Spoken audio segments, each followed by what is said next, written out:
Ah, ya be ya ko ba e ko ba kene.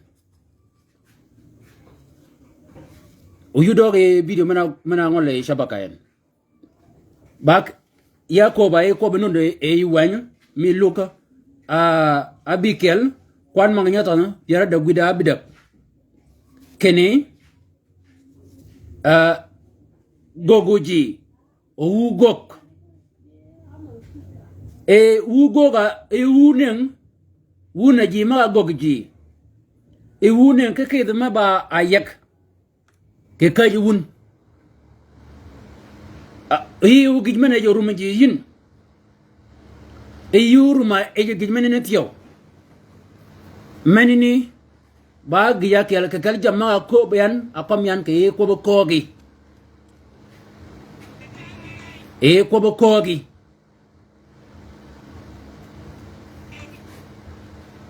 kologa kene yidwade ke yinen e jok cha ko kene yin piwi dwade bet eda muj o yidwade muj mena ko kene mujun unen yi muj ke chengeni chengi jogolu nye bentung jena kakanye ne ba jok ena kong chengi ke achu chingo ke yi ne ke yodel yi ne ke rum yo yeben ana lu nyi do ko kene yi na dana mena umi ke konyen I chingi menene kenya chingi mene ke yi chinga ulu nyi yan ke yi ke di chinga u yan yin ka yu ne yan ko chual ma ba yek ka yu ne yan ke e yo chual ma ba yek ji maga ayang makal ngan gen kene yo ka bere chual ba yek ba dingo ji mo nyi ke biel ka ka je ja be ke biel ka ke yek ka chual yek ka ka di la ke mo ko chual yi ja yi ne kene chual manene ana kelo a changa yanga chuala da yang kom gon chuala da mono cha kiwegen o chual man ba da gen cha kelo ma cha chung ke tar ne no yin kan chual manene ba yek ko doj o chual manene o ke doj ke biel yeso o ko kene uji maga muja unen ke yede o chual ma ba yek ke kajun ka gijamana ko bian a pejan ba kene yida mana nem una yol burjok maga nem e ji maga muja ke jam maga mega wun ko loga muja ka nyen kene mega ba kunyu wala ba wel joga muja gan wala mega ba kene ge bi i kan joga ba bi ka cengan ni mi ka gwede ke ugwan ji mang na chon jara do ka kom gan ke ba kene wan jo ja ko kene gen ga gon nen ke yede chul ma ba yek ke yede chul ma ba yek gi man barono ma yu ka doj ji ma ne de chantin da ji ma lunyu da bo yet gen ka da melgen tien ko ba jok ma ka la ke be sha do ka cingen ma ka la ya alag ma yang yitgen ka megen tien ko ba jok kene ke konya gog jok ji magni ngana kala silselo ke yedo gon ko magni ge go ke ibe gon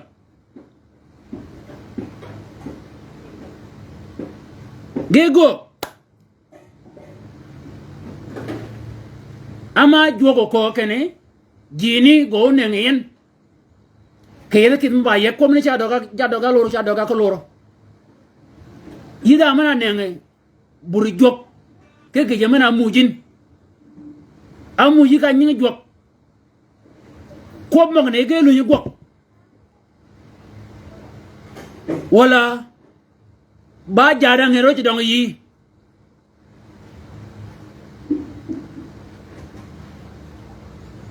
ba jada ngero go dong yi bedi kunya o kunya mi ye chok a choga ngo ba jada na bi ke banga kunyin kologa ba jad ena bi ke banga kunyin ya ja yi ko kene pada maga gok ke ba kene wan maga ko ba yeso ka kanyene kene muju no hunen anan yi muju obanga gijemalu nke chuop mago gine jok menini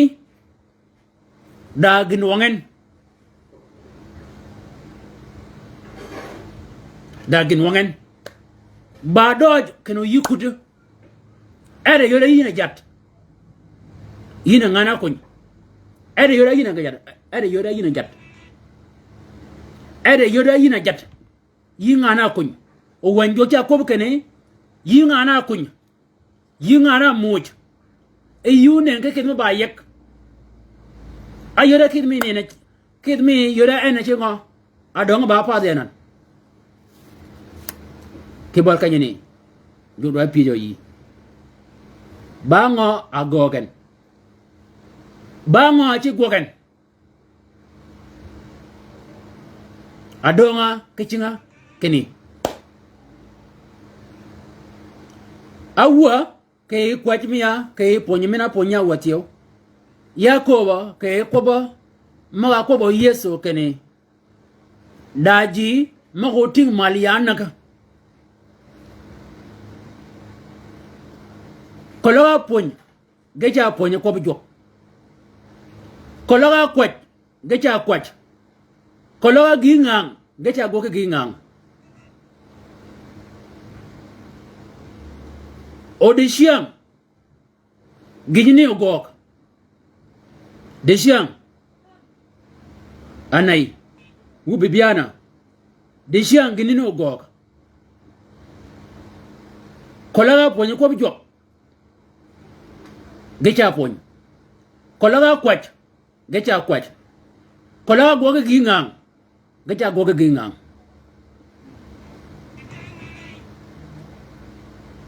deke jamong ne ben anga dongai anga goge yin jam maga chwa ke yi jam maga mujin kenyen ke yi ne jok Kerigan bango anyolo e gok meneni ango anyolo gok meneni munjok bango anyolo e gok mena gok gin keba wanjo yakob gane e yingana muj yakob ay ko kogi mi ngana muj kogi mi gok mena gogin yeso ko kene e kid mana jorumuji yuna pada kid mana jor komne ba ka jadak ay min ko bay ko badak mujun wunen e wunen ayeda kid ma ba yak una ji maga muj tiyo wijunga kiel o ko ba ke ko ba e yu e ginaru muje yin e yuru ma yejgon kologe yinenge je kubai e yunenge kubai ni piwe ke kanyoni ka ko ke yunenge e ginaru miji ba ka ni cha gimene ke tek da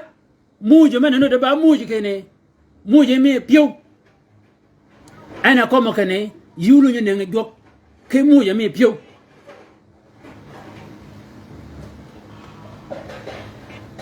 wuna ji maga muji jama muju en kenyi jok jama mujun anga alunyi gogu ni jok e ko magani ke ba ya biye winde ya biye la inde chiang ba mai mega wa awar wa na goja ka wen ke masi ai chude kera gamia kara maoren kaya ko kene yo reushang agonya orga ke risala kene yin yukat da jog saraf anut ke su juba yukat yigen da $50 maura yin ikanyini manini ba gina goga yen ke pio kon ke kanyuni wanjok ta ko bokane e giji mina gogin muji mina mujin e yiba mino nem ya cha yike pieje ida mina go ka gog mina gogo yinan gog mina gogin bango da get yu giye do ke bang gongani gongni kala get wala kala jat jazalan mi yebo yin kanyaru mi ke yeb yi muj ay muj ka nying jok yi kuñ ay kuñ ka nying jok maga ko be jok gelu nyo ke pot ka jigan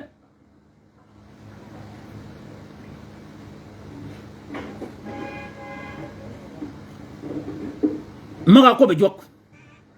ge pot ka jigan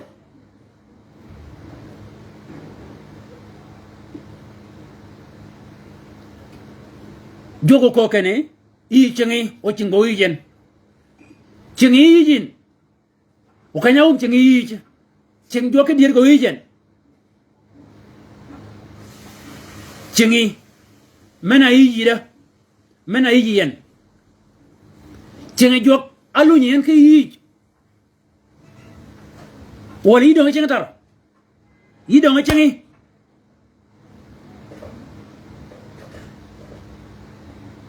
woni jok cha ko bokane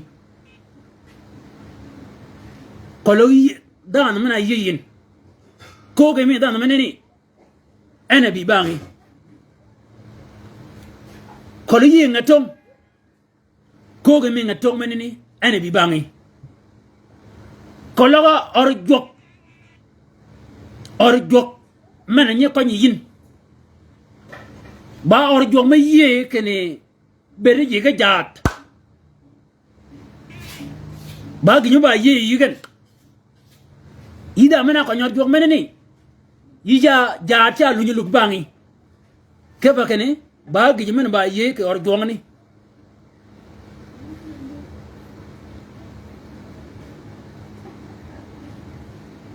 gi men ba ye ke or jongmen de yin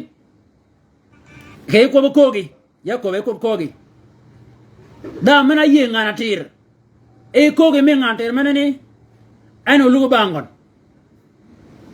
da mena ye ngatong ko ge me ngatong meneni ano lugo bangon ke kanyini ko bay ko yebwangi ko lo da na men or jog meneni da uch ke gon bene mi uch chalu nye ben kundi yin keba ke meko ge mene nudu kenni ka kubwa kene wa kuny pada wa kuny manini bangiji kene jad ba banyo ke ye ka kubwa kene wa kwaj ke bere ji mo de ram mani bangiji kene ram del ba banyo ke ye يا كد قدريب يا 2017 يا مغو نكوني كي كنيا كدوان جوغو بوين ما yang orjok menini gaye kene ramdel bagi minut mamu jok joga bi tieng or jog manani da manani bi ka or jog ni ani bi ba cha poñ bong da no bi kalken me bong mi ram kara ke banga ke ba kan yi ken ram del ba yi ken ba gi minute ke del ken i del tieng ayi kologa ya ba okwer ke orjok o kama da wer ke shiga o yana mi dorjok we wer we wer manu de kamon cha lu kat ke kala ji mo ga tinga nyetinga gan nyetinga bol nyetinga mal ke kom gan jamo gogo ke be de miya gacha ka be gogo ko ji mo ga nutu ke nga ke e kan mana midian ke kanyini ko ba e ko ba kene kogi yin kologi ba kwer kologi ba mubashir kologi ba shamas kologi ba sheikh jamma ba yeyi kogi mi cha pa do komiti kogi mi cha pa do komiti ya ko ba ko kogi ba rum ke jama gogi ben jiya ko yin ben ka kala ji mo ni da ji ma ko yin ke nyi jok ke nyi Yesu Kristo we bogi mere bu ke ken de ure ba ko be nyi Yesu ure ba ko be kwat ka yin ka yu ku nyi ke nyi ke ne yi ko nyi ko be jok tiếng có bây giờ mà có nhiên mà có nhìn karu mo yin ke kuny ba ngo achup ke ba kuny meneni ba ngo achup ke ba kuny ni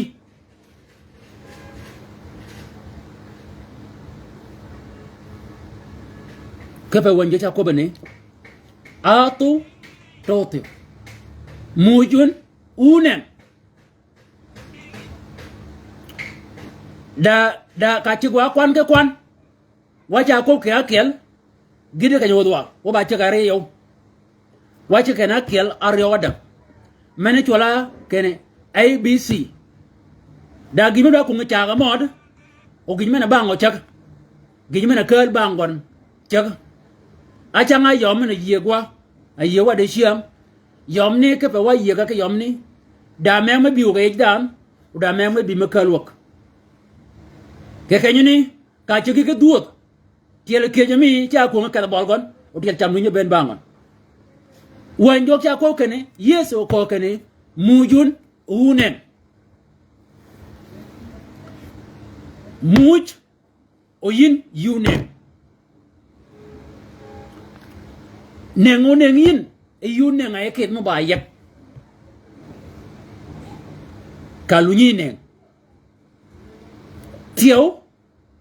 kologo kene e jirumi men rumi ji yin e yuru ma yirum menini kyang mag o duat kene o yi kwong o wen o luñ kyang me o duat kene yin yi kuñ yi chaga yin o wen luñe kale shan kyang me o duat kene o wen chaga en o yu luñe ka bangon ene akobe hanna kene hanna akobe jok kene jok kolo yo neng yin ke wat nya won ni chawe ke yin de yin ku nga kenen o yu luñe yan kenen hanna ko bano neng yan ke wat wanu me ke yin ke kanyene muj o yu nen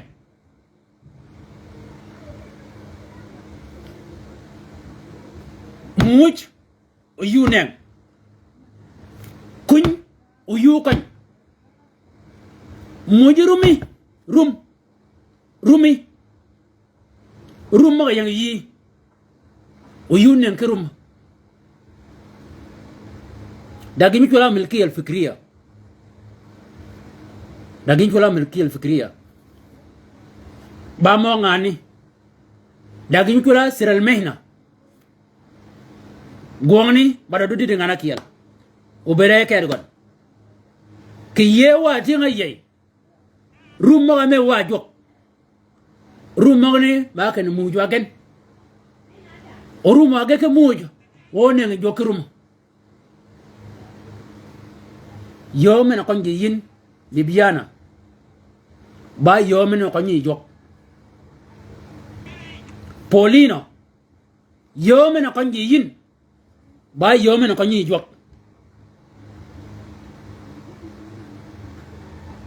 de page me no ngido pija kede kene ba o chwel mi ena bani yin ka mi mu wala chwel mi cha ka do ke pang changa Elia ka ka gol ngane ni ngana gol ka den ako kene kuong yan kineng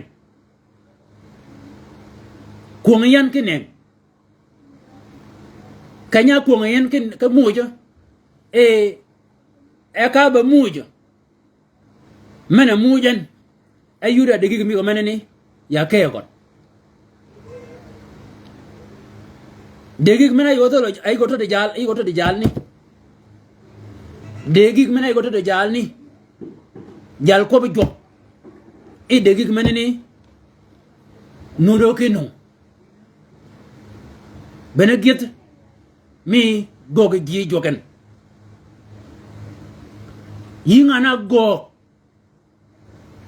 kanyang jok padu yino jat da yino ci ka ka gok ke bakani goge meneni e go da get mena kene e ma ngan notum wa de ma notum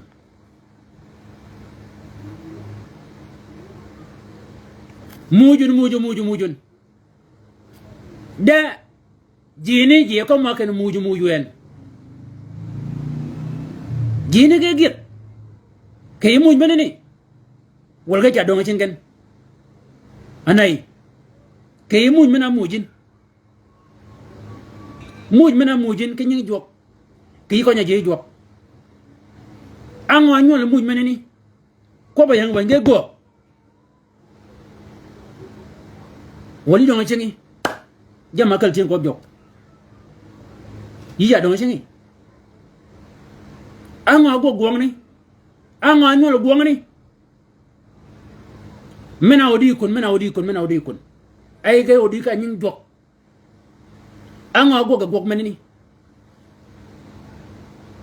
Daniel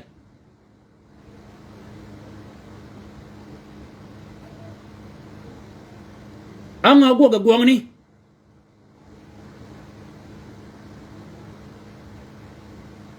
kaba kane Jesus oko kane daji magobi egan oton gana gabo oton ke gan ke delegan gan ba rom anga go ko yin ke berji magni jini gangi jin wadu angij wa ayol burjok wadu angij wa ayol ji maga pon wadu aru ke berji maga anyi konwa ji magni jada ka do ke bergen kunya mena kon ga wa akala gid ej bergen wala akala jad ej bergen ngani wa kendalin Lin mana ni yo ko bi joba kadan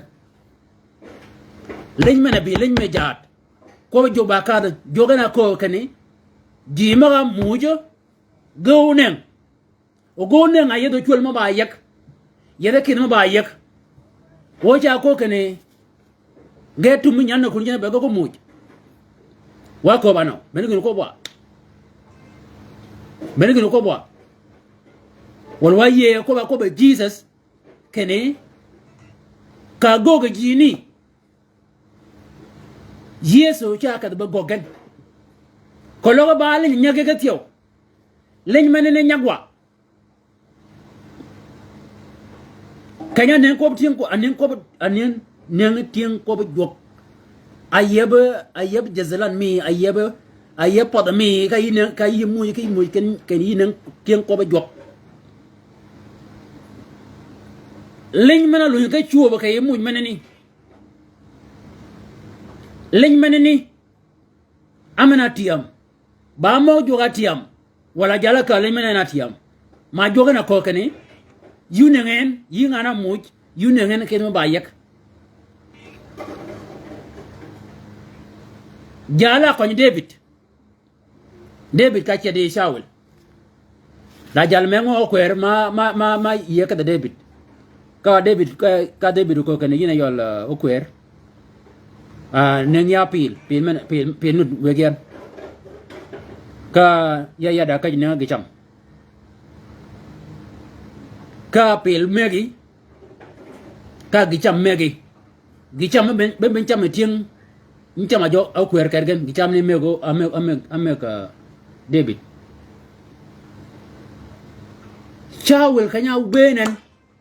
jala mu gicham ni jala mu pil ni pila kada mungon haleluya jala mu gicham jala mu pila kada mungon e ba ke ngo e David ko ni yin o ka kanyini bari yoro yun kene konye orjok baling aji kenyak ke kunyu menini baling aji kenyak ke kunyu ni bakin David John ele nengi wene ke kat we mo nya ke David bakin we David bede ba da ma jad wene ke kat ko kon ngana kon David anna ga go ke mushkila ke ngane ni e bo kwer o kwer mena kon David muna kala pil o kwer mena kon David ke gicham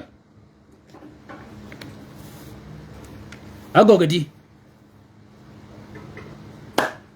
e bangi ji kini anak cha ko ba kini ji jog moni ko ko nyun ke banga ke ba jama yo mokni ba yo mina gidun o ba yo mina kat bol go ngogen de ke pa gan go kat bol gan yedi ci ga shi en anu de won me malaxi ago nyo kwer ke wangane ke ne mena won diek mo nyi ke la je e kan ba diek mu ci budu yingen ka um ga ngal yingen ma do ma ci ko cham bogan nga yire goñ leñu ñak di leñu ñak ka tung ni ko ñi tien ko ba jok da jamar yow ko lu yiku wow jam mo gi magi cha ñanak ko lu yiku ay ngañ wow yikal get komi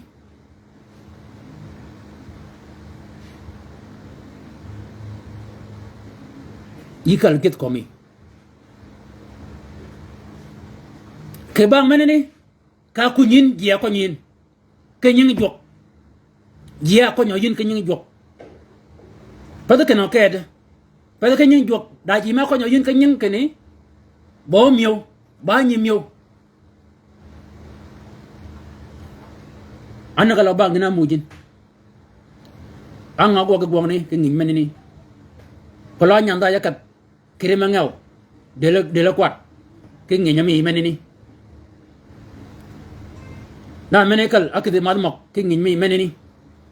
e ba ka dingo ba ka ni yugo kun kuagi nu ka le get de yori cha ko de len yadwa yuko ke ne de shiam rum ke ay meneni kai rum ke ko ba ko be Jesus kene ngana ne ngun changu ne ke pi ke kap pi me ngun ke kap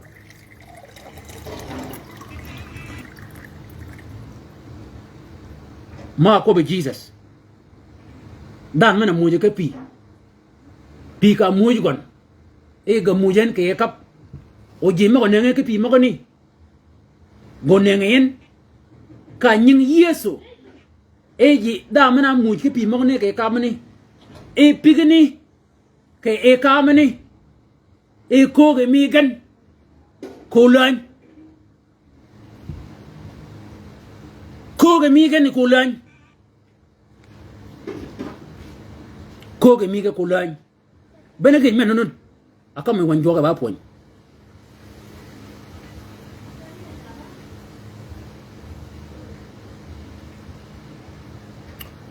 wo wi won kologa jal tong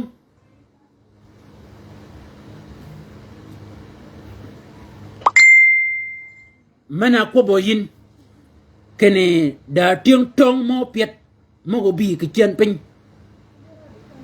gede lo ngajo e nyegi mo ni mene nyo da ken dariak ma duong ke kom gen ya kwaj wo wiya kene nyegi mo nengi gen ke ngije ama yiko kene koge meji koge meneni banu lugu bangwan yina Jesus yina ngany wo keji mogni moga a chung a kobanan ke ting tong menu no ngejo yigen a kobanan ke ji moga pon moga nu ke ngejo gen gaba ji men ngo wo ya kwaje ke beria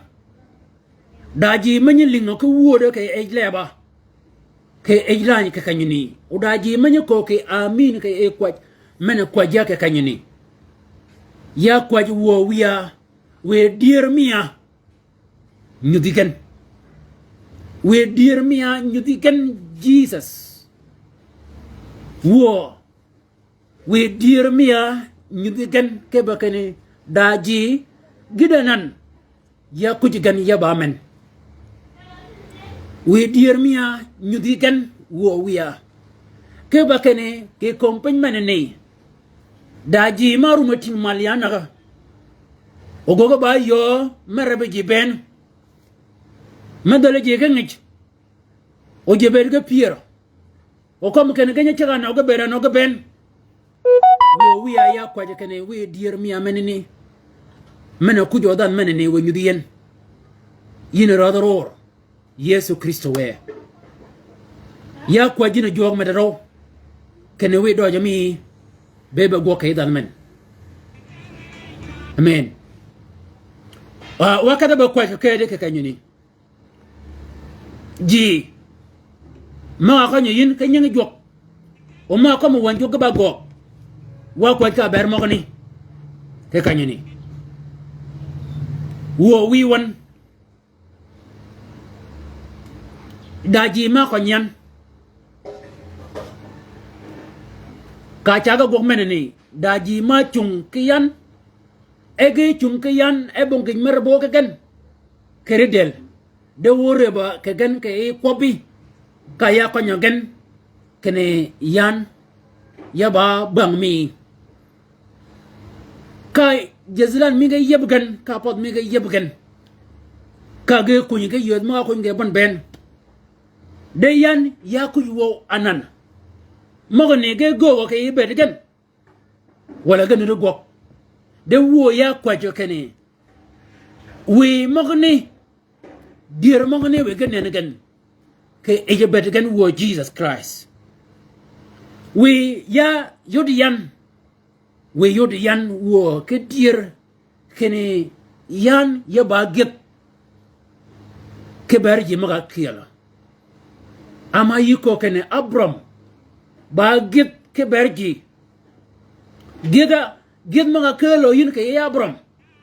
ge ke tai wo ama en ako bo yin ken en ba get ke ber kanya ci be yin wo wiya ya kwaje kene mogni eji ben min ka cha gok men yin ji maga chung ke gok men ben wo wiya gidi de chamtin yina ngany wo ke lenye maga nyak gan yina ngany wo ke kunyu mena ko nge yin ke e kunyu mena ko nyigan wo we go ko ba gana gana gan kene ke gi mina go gi gan ke go mina go gan yina radoro Yesu Kristo we ya kwaj wo kene ngad mana nya ka gan ke yunu yo nya ka gan wo wiya we ngan man menini duro yin wo Jesus Christ ya kwaj tiyo wo joga wo rada Yesu Kristo we ke pon mena mi yar ke awe ke yan ko no ponyan anut ke e la indi shantin kianga cha gogmen yin da pon menu de ke e la nan ma ponyan ke yen maban ke e un mok ben unar yo mok ben ye cha pon ke la mogani ba jam gen bene jam akunya gen aba ponyanut ke la indi shantin wo wiya ya kwaje kane we ponyo manini tag mana yang ngaj ponyo manini we tag manini ke ba go ke ji mo galing mo ni Jesus Christ o yo do gan kane kunya mana kunya gan mana kunya mi gan anu disiya nga ba ponyo ke ilanyen ina radoro Yesu Kristo we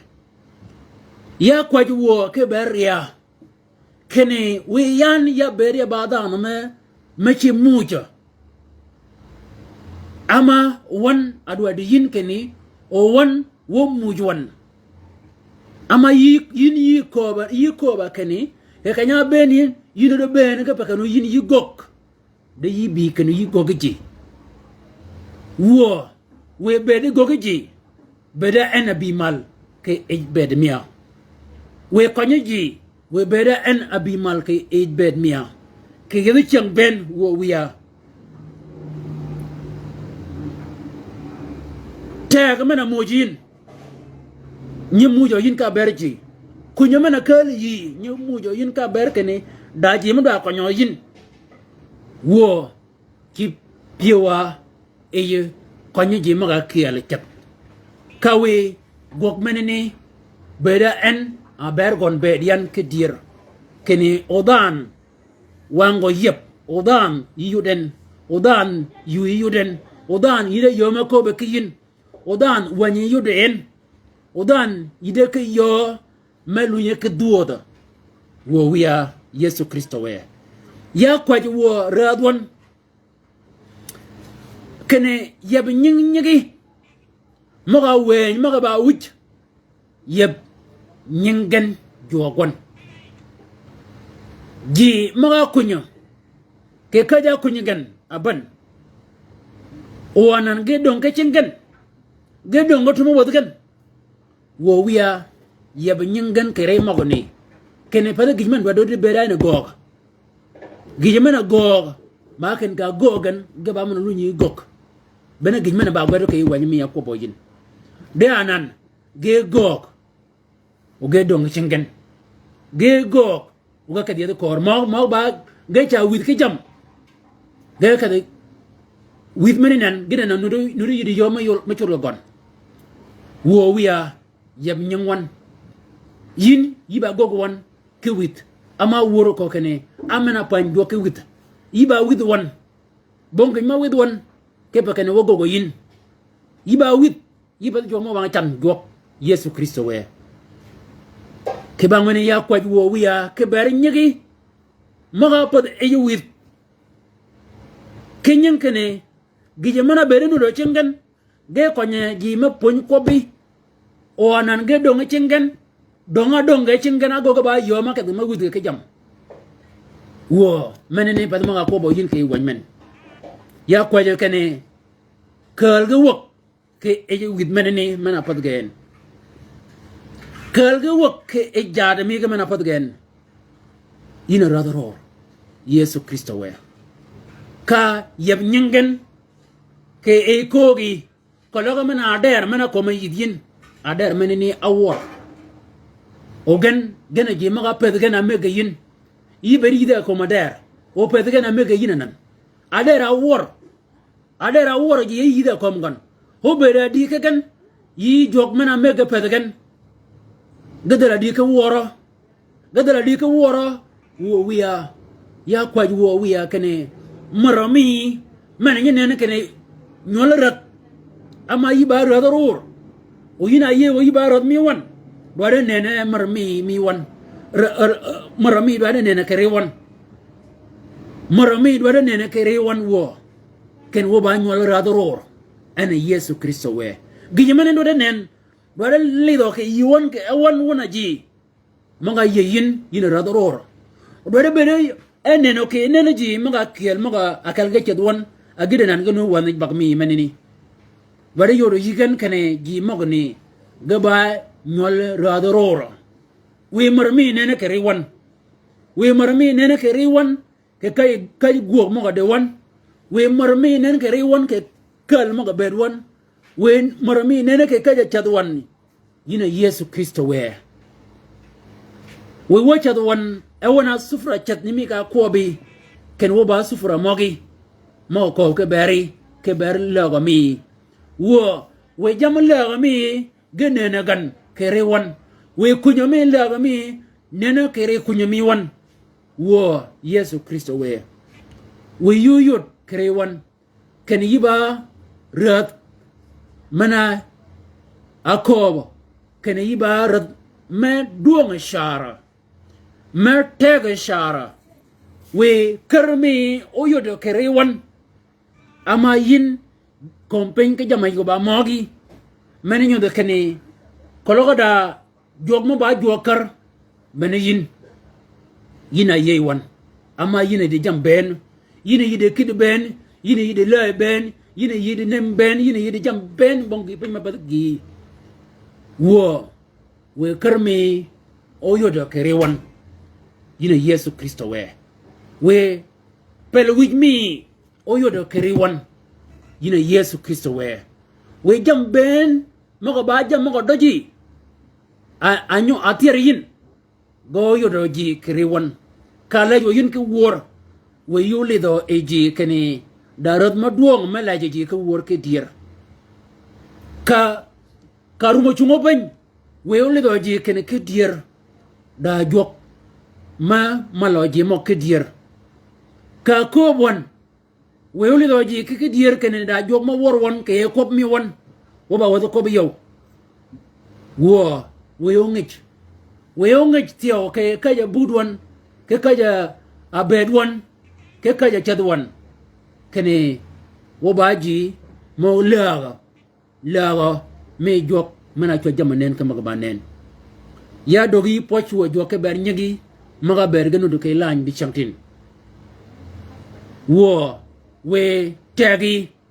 maga padigen we go gan kay bedigen wo Yesu Kristo da meno le wo meno tiyo we nyingon oyebo yin yidigon ogedo yin yina radoro posh ke duang dogo yin yina wiwan Yesu Kristo amen waru me kanyene de we wor menene dawlingwa nyamu jok chololi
mun jok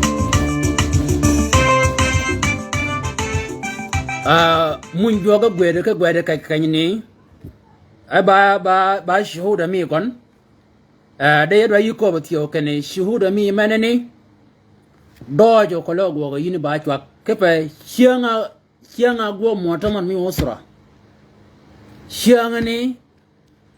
yoma jama ena gojia yin o yoma jama manani na majmua mini ya mama nay ya ko kene kwa jun ke ber motamar ke yoma jam manani mun jok bada na kelma gonye ke weino kay ko kene da gima ci piyo go jok ma ba mi ko nyike ber motamar e ba ken bare get mi go ba get ke ba kene o wen ko ba ken da gima piyo ma ci piyo go jok da ji ma kwat ke ber motamar jok mana ye kwat jok mene ka ba ko ge piyo wi ka chwa jone ka ko be ge piyo wi chwa mon ge lingo yin ka yi kunyo ke yo kunyi yin mun jok menene beda mun jok ni nyangi chat ya cha yi ko kene doj dan mene ko nyo yin ke nyangi jok ni gwet gi ni pen ke yo ko be yin jok gwet pen ke i gwani mi uyi bedi ngani wo kene gi menene nu go yan ka chwaga de ba jokere akobyan idware dide ke gok mena gogin e ba joga kobyin ke ba kom lab gi mo kon nga nganyo ke yigon wi yugo go ro joke ko mena kunyin thank you